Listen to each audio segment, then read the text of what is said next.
Данный документ был разработан и утвержден во исполнение статьи 122 Трудового кодекса Республики Абхазия, смысл которой гласит о следующем, что Кабинет Министров, ориентируясь на данные, формируемые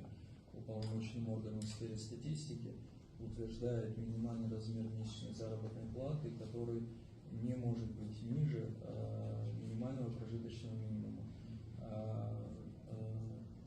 У нас были изначальное установление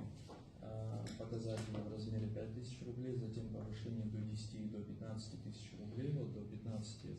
относительно недавно, 2 года назад произошло увеличение. В текущем году, по данным Государственного комитета Республики Абхазия по статистике, наблюдается, что размер минимального прожиточного минимума превысил 15 тысяч рублей. По итогам 5 месяцев 2025 года составлял 16 200 рублей в месяц, в связи с чем нами во взаимодействии с Министерством финансов, Министерством юстиции и Госкомитетом по статистике был подготовлен проект о повышении минимального размера до уровня 20 тысяч рублей со вступлением в силу с 1 января 2026 года для того, чтобы предприниматели имели